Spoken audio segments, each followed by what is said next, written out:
Jai Shri Mataji. Let us all bow to Shri Mataji, raise Kundalini and take Bandhan. सभी लोग श्री माताजी को प्रणाम करके कुंडलिनी उठा के बंधन लेते हैं.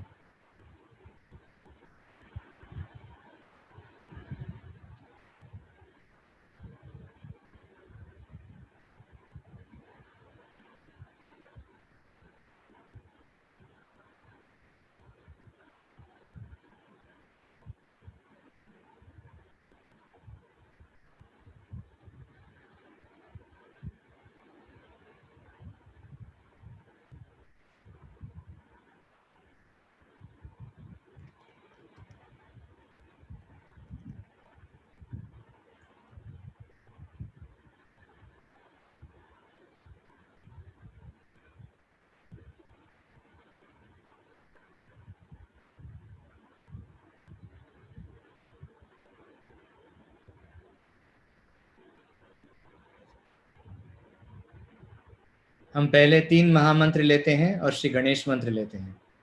Let us take the 3 महामंत्रास and Ganesh मंत्र.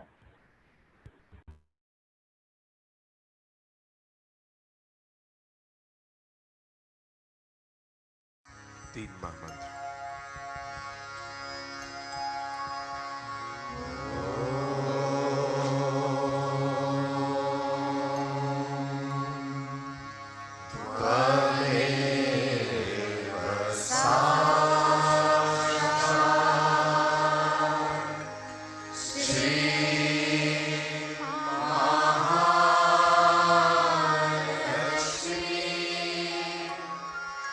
Maha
Left hand towards Shri Mataji, right hand on earth. बायां हाथ श्री माता जी की तरफ, दाहिना हाथ पृथ्वी पर। श्री माता जी, हमारे बाएं तरफ को पूर्णतया संतुलित कर दीजिए। Mother, please balance our left side.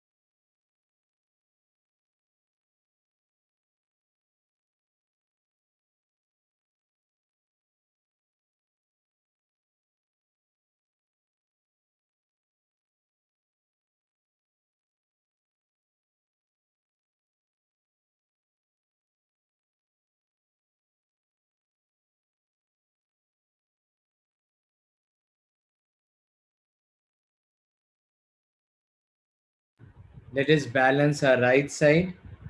Right hand towards Shri Mataji, left hand towards sky. दाहिना हाथ श्री माता जी की तरफ, बायां हाथ आकाश की तरफ। श्री माता जी, हमारे दाहिने तरफ के समस्त बाधाओं को आकाश तत्व से दूर कर दीजिए। हमारे पिंगला नाड़ी को संतुलित कर दीजिए। Mother, please balance our right side. Take away all the excess heat and imbalance of our right side through the sky element.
Both hands in the lap. दाहिना हाथ हृदय पे रखते हैं, right hand on the heart. Shri Mataji, please come into our heart. Shri Mata जी, हमारे हृदय में पधारिए।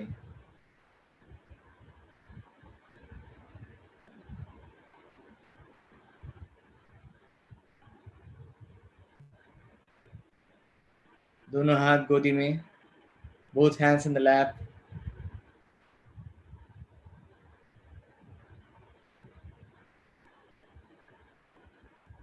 Let us keep our attention on the Sahasrara and check our state. चित्त पूरा सहस्रार पर और हमारी स्थिति को परखते हैं।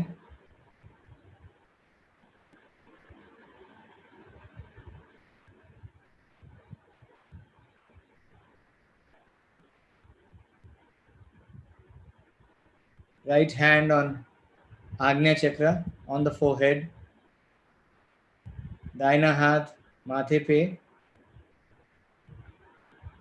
श्री माता जी, मैं सभी को माफ करता हूँ और अपने आप को भी. Mother, I forgive everyone. I forgive myself.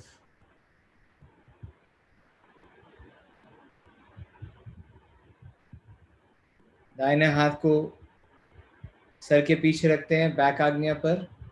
Keep the right hand on the back side of the head and let us pray. Mother, please forgive us.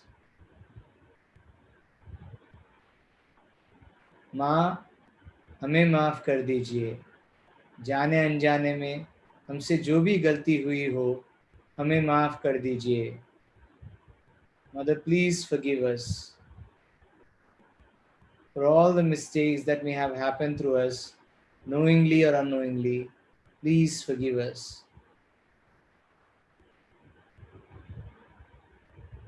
दोनों हाथ गोदी में, both hands in the lap. Complete attention on Sahasrara. Let us meditate for a couple of minutes silently. थोड़ी देर हम ध्यान करते हैं, चित्त पूरा तालु पे रख के.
Let us continue to be in meditation and listen to Sri Mataji's Krishna Puja speech. ध्यान में बैठे रहते हैं और श्री माताजी की अमृतवाणी कृष्ण पूजा की सुनते हैं.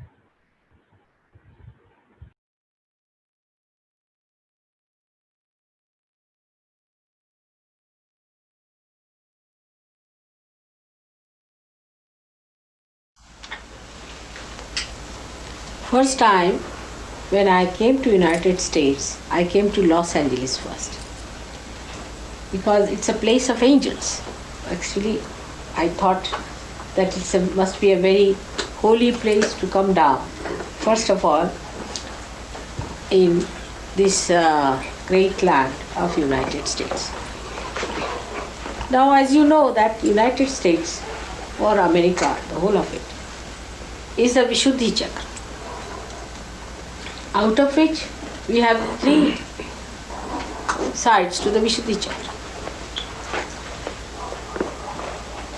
So the central part of the Vishuddhi Chakra is United States. The central part of the Vishuddhi Chakra is governed by Shri Krishna, and his power is Radha. Radha. Ra means energy, Dha is the one who has sustained the energy. Radha. Dharayati Sa. So she is the one who has sustained the energy, and so she is called as Radha. She is the power of Shri Krishna. The word Krishna comes from the word Krishi, means the plowing, or you can say agriculture is called as Krishi. The one who plows and puts the seed in the soil is doing the krishi, and that's why it's called as Krishna. Now the seed that he has sown is the seed of spirituality. It is Sri Krishna who said in Sanskrit, Nainam chidanti shastrani, Nainam dahati pavaka, Na chainam kledayantyapo, Na shoshayati maruta. Meaning, it cannot be, means the spiritual life, or you can say the eternal life, or the spirit, cannot be killed by anything, by any weapon, neither can be blown away by air, nor can it be sucked in, nor can it be destroyed. So to prove that, Christ came on this earth, and through his resurrection he proved what Sri Krishna had said. And most of you Sahajogis know the relationship of Christ and Sri Krishna, why he was called Christ. Christ word comes from the same Krishna. And his first name comes from the word Yashoda. Yashoda is also called as Jesu or Yesu, and that's why Christ was called as Jesu or Yesu. Some people call him Yesu and some people call him as Jesu because of Yashoda, the mother, foster mother of Sri Krishna. Also, you know that Radha was the same as Mahalakshmi, so she was the same as the mother of Christ, Mary. All these things we can prove it in Sahaja Yoga, because when the Kundalini moves up to the Vishuddhi Chakra, and if it stops there, you can ask the question, was Krishna the son of Mother Mary? Or was Jesus the son of Mother Mary? Was the son of Radha? Was the same as Radha? And then the Kundalini moves. So Sahaja Yoga today is a thing which proves what has been said so far. It proves. It's not just a cock and bull story, because people do not believe into all these things. They think that it's all cock and bull story. Who was Christ? Who was Krishna? Who was Radha? After all, there was no God. But only in Sahaja Yoga today we can prove it, that what we say is the truth.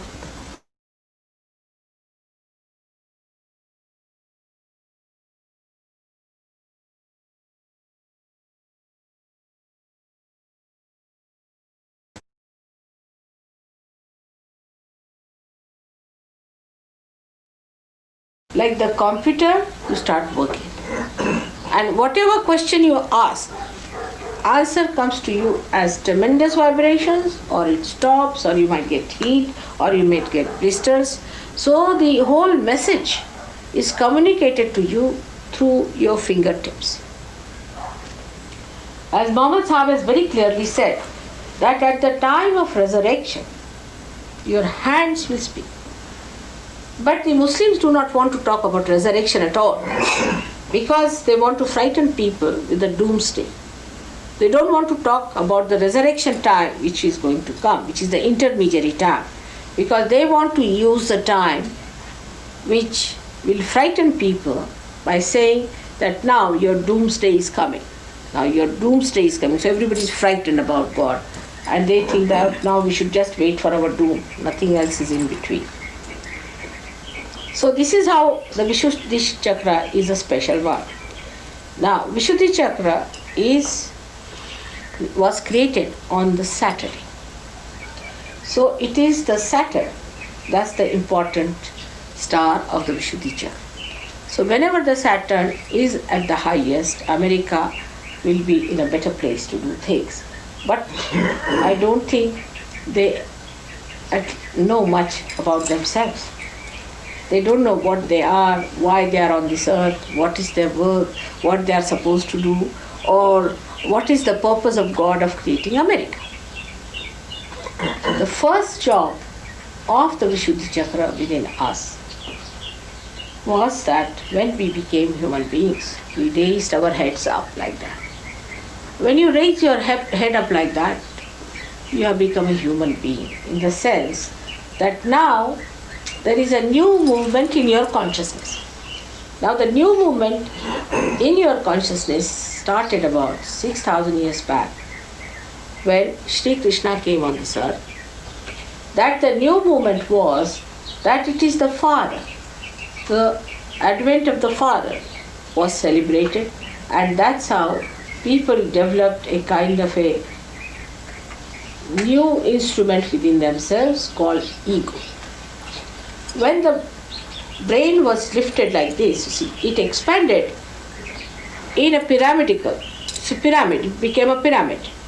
In an animal, the brain is flat and gradually it rises. When the head was raised, when the responsibility was taken of raising the head, the brain started growing in such a way that it became a pyramid.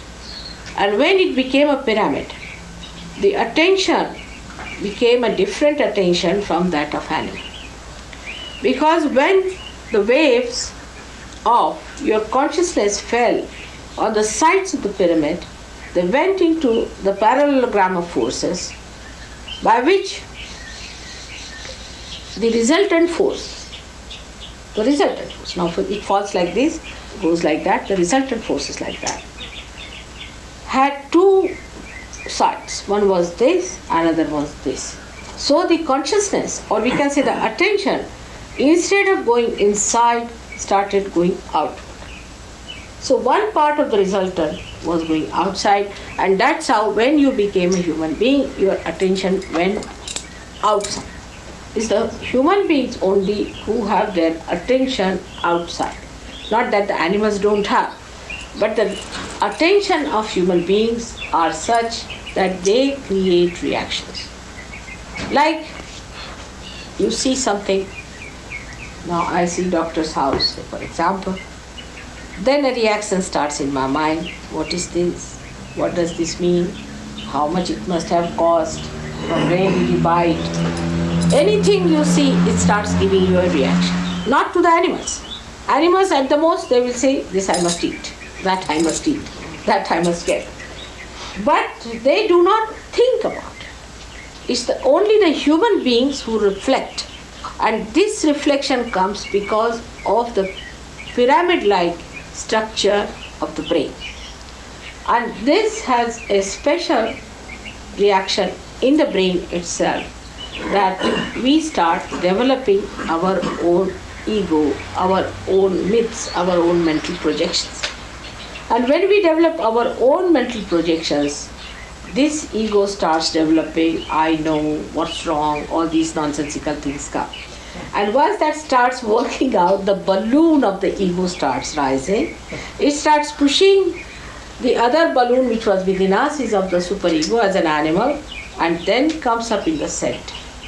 That's how we now become normal human beings. But then we start increasing our ego. It starts overlapping the superego, and a calcification takes place by which we develop our I-ness. So it is all the happening that takes place after we have lifted our head, raised our head, and we are no more like animals. So Vishuddhi Chakra has a very big part to play in the human evolution, that by developing your Vishuddhi Chakra, you have become human beings, first of all. Secondly, because it is the chakra of the Father who becomes again the primordial, as you call it in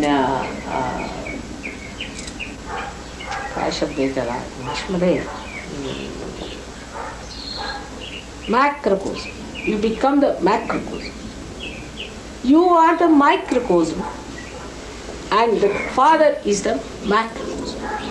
So you become that because of the Vishuddhi Chakra, which is governed by Sri Krishna, who becomes that microcosm called as Virat.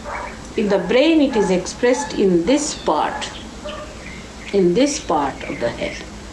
It is here that you start the manifesting your macrocosm qualities. at this point. Now this Vishuddhi Chakra has a speciality, is that we always say the responsibility on my shoulders. Always we say the responsibilities are on my shoulders. The reason is the Vishuddhi Chakra gives you the sense of responsibility. And that's why the Americans feel responsible for the whole world. Next to it's perfectly understood that they feel responsible for the whole world. But how much they are aware of their role as the responsible people, that's a different one. But they feel they are responsible, but their role as responsible people, if they understand that they have to be ideals. Because a person who is the responsible person in a family has to be the ideal for others. It started very well, I should say, at the time of Abraham Lincoln. It started very well. When you started talking about democracy, democracy is nothing but collectivity. He started talking about collectivity of the people, by the people. All that shows that the sense of collectivity started coming right in this Vishuddhi Chakra. But then the people who are in the center can only remain normal. But those who bend too much or who bend backward too much, both suffer from problems. The ones who bend forward to others are the people who get their superego, they get over humbled down like developing countries are. And those who bend backward are the people who try to dominate others, who have ego. So, because of sudden blessings of God, they discovered so many things. The ego started developing in America too much. But ego is like a balloon, as I told you, and keeps you floating in the air. And when you are in the air, you become shallow people. You have no moorings. But it has one more advantage. If you are floating in the air, you can have a complete comprehensive view, complete vision of the whole, if your eyes are pure and your intentions are clear-cut. Now the another thing that happened by their coming here was the problem that they felt that we are a very new nation. It has an advantage as well as it has a disadvantage. The advantage is that if you are new, it's very good because you can be transformed into something better very easily because there is no conditioning in your mind. You are very clean, absolutely ready to become something great. Or else can be possibility that you are so new that you are awed by everything that is old, which is very true about Americans, that they bought all the old bridges from England to bring them down here, and the craze about the old is too much here. And that as if whatever is new is all absurd. So maybe even Sahaja Yoga may be an absurd thing for that, because according to them this is something new.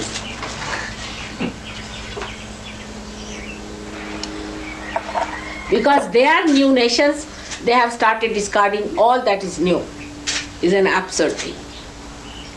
Now we must say that Sahaja Yoga as it is today is the most ancient thing. It started with the universe, and now the culmination point has come because it is a living process.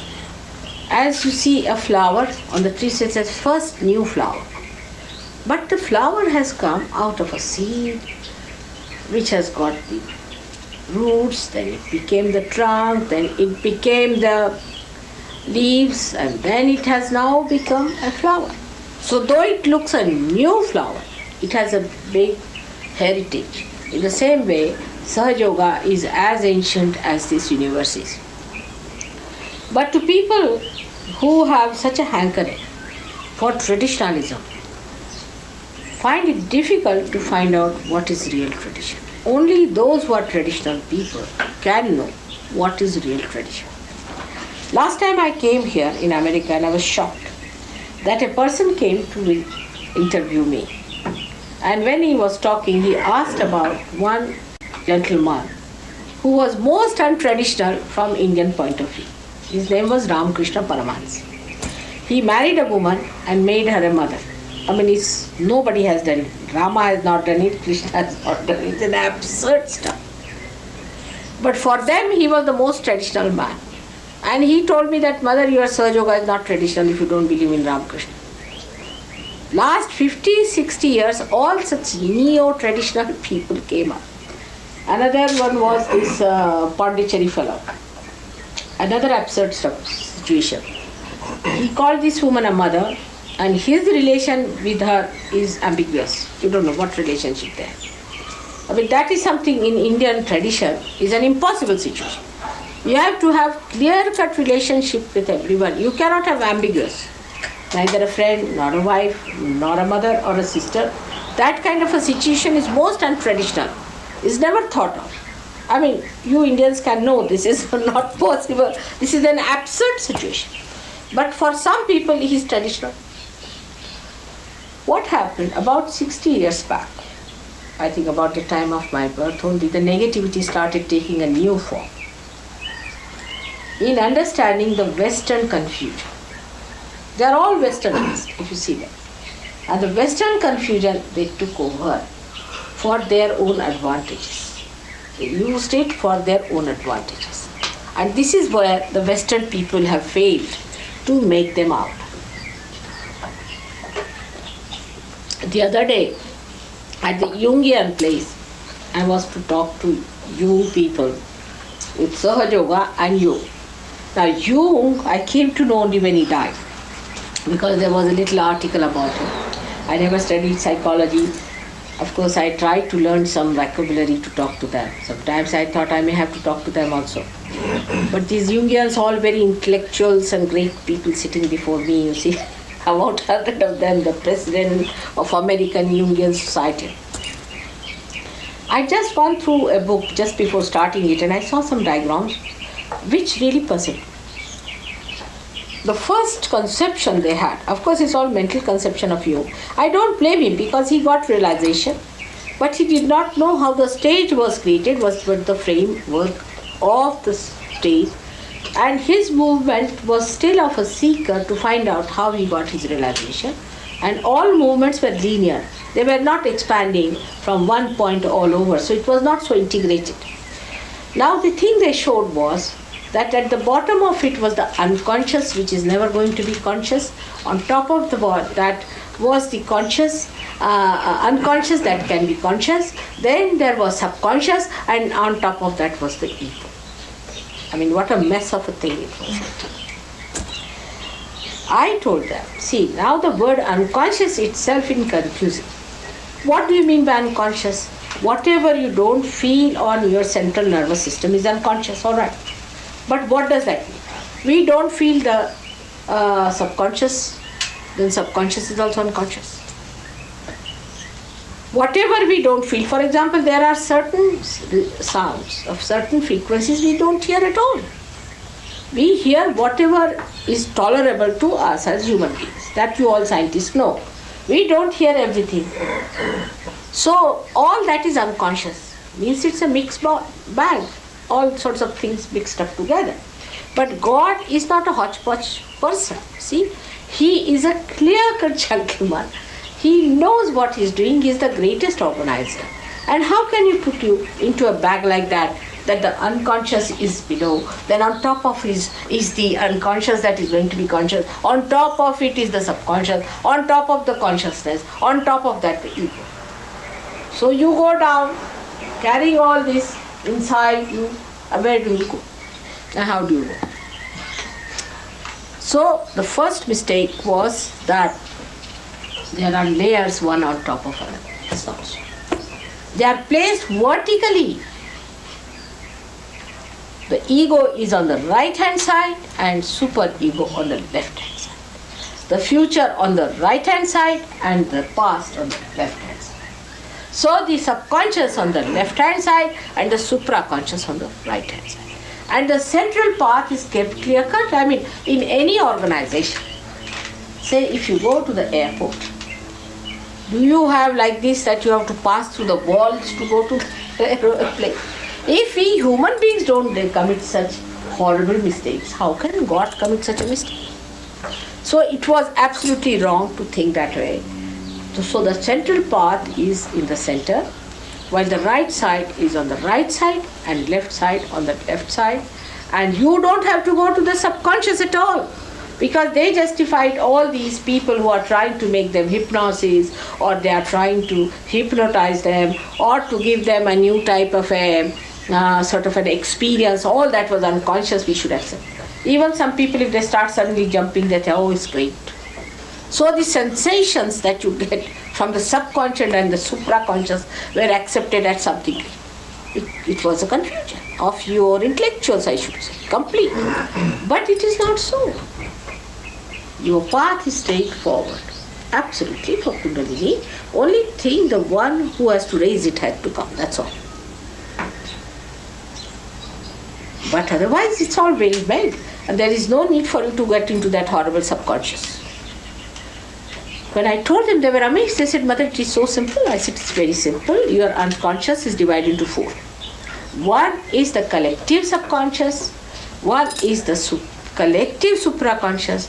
One is, you can say, the collective hell. And on top is the super collective consciousness.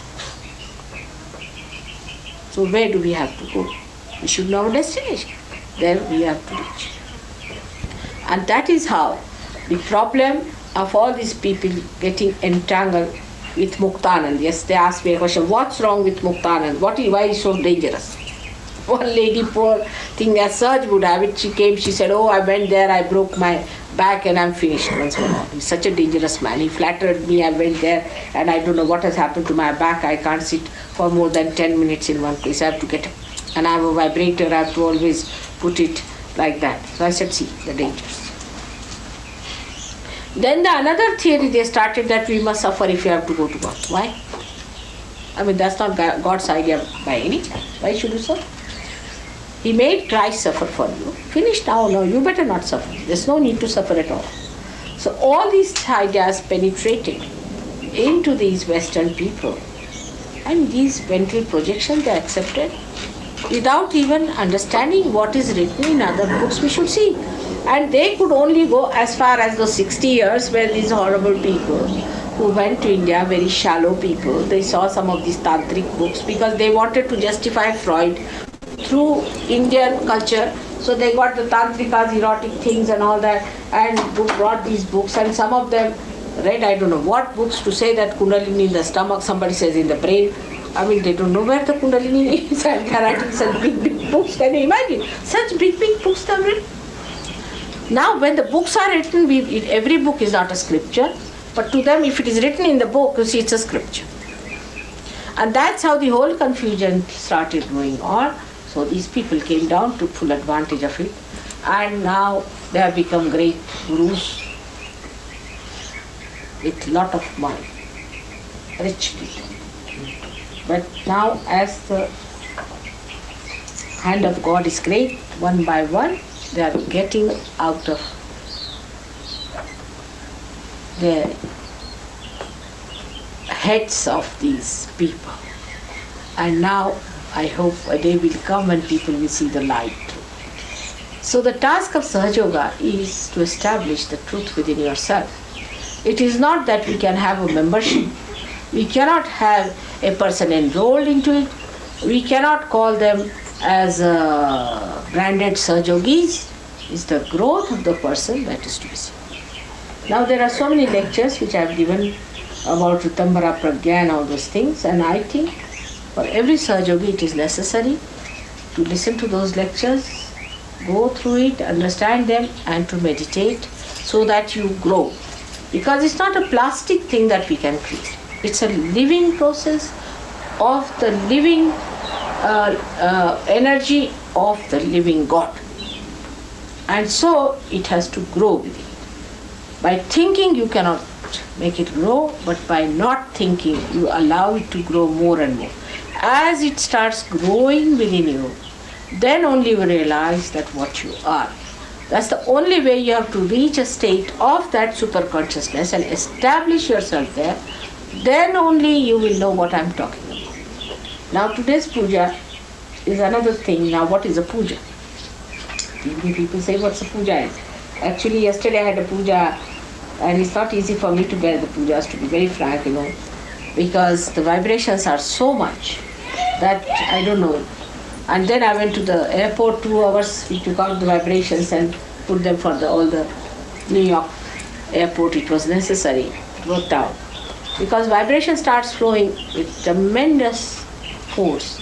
And if you people do not absorb it, it takes time for it to ooze out from my body. Makes me rather heavy with it. But then it oozes out, I feel better. And only thing that happens by saying the mantras, you awaken the deities within yourself and start receiving the vibrations. And when your deities are awakened, they are awakened through the power of the deities within me. They have to work very hard to do that, and that's how they emit too much vibrations, which must be absorbed by you when your deities are awakened. That's how it works. You cannot describe it in words, you cannot tell it in words. It's a happening that has to take place. Many people who come to Sahaja Yoga first can go a little bit like that in the beginning. Gradually they settle down, come round, grow into it, then it becomes all. Some people just shoot off in one day and they are there. Makes no difference whatsoever, because it's a growing thing and it has to grow. With some people the land is so fertile or maybe something that it just works out fast. So nobody should blame anyone, and especially one should not feel guilty, because that's the Vishuddhi on the left hand side. Especially for America, I am wearing this stone, which is called as the Black Sapphire, because this is the stone of Sri Krishna. It's the stone of Vishuddhi Chakra. Every chakra has a stone, and this is the stone of the Vishuddhi Chakra, so I am wearing this just for coming to America. And I hope today's worship will bring out the potential of this country by exciting the deities, Sri Krishna himself, who is in charge, by pleasing him, by making him active. And he has great qualities, and one of the greatest qualities he has, that he has a samhara shakti by which he can kill the demons. And all those demons who are settled down here are really mistaken, because if this is the place of Sri Krishna, they are very dangerously placed. Because once he is awakened here, they all will be completely finished through his Sudarshan Chakra, which he has in his hand, and he can just kill them one by one. But first he is to be pleased, and he is to be awakened. He has to be prasanna. That's the word. Prasanna means to be pleased, and then it works out. So today first we'll have Ganesha's Puja a little bit, because Ganesha's Puja is meant just to establish the innocence of the place. Once the innocence is established, that's the most important. That's the essence of everything. Ganesha is the essence. And then we'll have Shri Krishna Puja, and then the Puja of the Devi of the power. So that's how we'll have 3 pujas, one after another, but a short time every time. All right?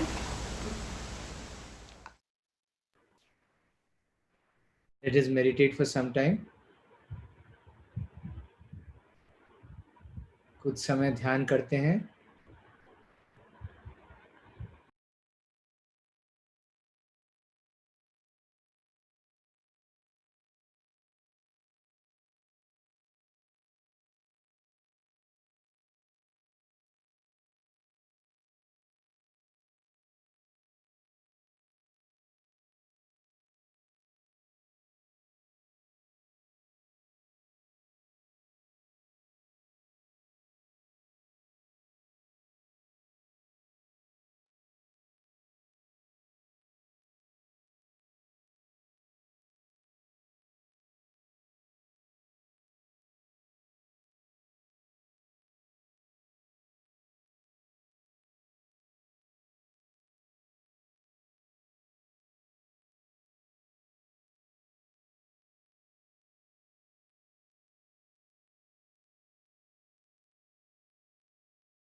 जय श्री माता जी.